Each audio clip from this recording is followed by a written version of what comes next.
Greenleaf ma'nosi yashil yaproq degani. Ushbu korporatsiya 1998-yil tashkil topgan bo'lib, dunyo miqyosida 29 yildan beri mustahkam o'rnashgan hamda qonun asosida 40 ta mamlakat bilan rasmiy faoliyatni olib boradi. Greenleaf korporatsiyasi 7 ta rivojlangan yirik mamlakatlar Germaniya, Shveysariya, Italiya, Fransiya, Yaponiya, Xitoy hamda O'zbekiston bilan strategik ittifoqdir. Ushbu mamlakatlar 2016-yilga qadar o'zining mahsulotlarini an'anaviy tarzda sotib kelgan va ushbu yildan bugungi kunga qadar esa o'zining ekologik brend mahsulotlarini MLM sotishni yo'lga qo'ydi. Korporatsiya Xitoyning eng yaxshi tabiati, ekologik toza hududi Suzhou shahrida o'zining kollagen aloe bambu plantatsiyasiga egadir hamda mana shu maydonning hajmi 107 gektar maydonni egallaydi. Bu taxminan yangi O'zbekiston bog'i bilan teng degani. Greenleaf korporatsiyasi iste'molchilarga maqbul narxlarda 10 mingdan ortiq ekologik mahsulotlarni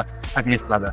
Ulardan uxodagi va dekorativ kosmetika, maishiy kimyo, shaxsiy gigiyena vositalari, yosh bolalar uchun mahsulotlar, elektromobillar, tilla taqinchoqlar va hattoki kiyim kechaklarida ham. Greenleaf korporatsiyasi mahsulotlariga GMP mahsulotlarning inson organizmiga nojo'ya ta'sir yo'qligiga bildirgi berdi.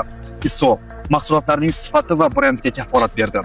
Halol mahsulotlarni har qanday musulmon davlatlari ham iste'mol qilishiga to'g'risida.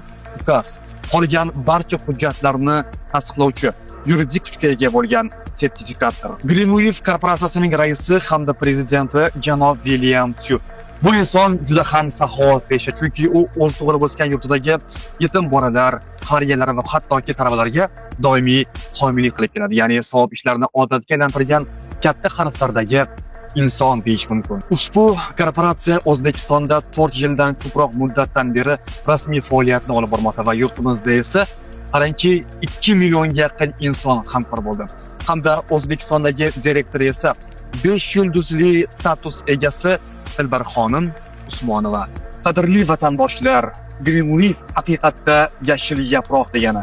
Bizning missiyamiz esa odamlarni sog'lomroq, chiroyliroq, baxtliroq va albatta boyroq bo'lishiga hissa qo'shishdir.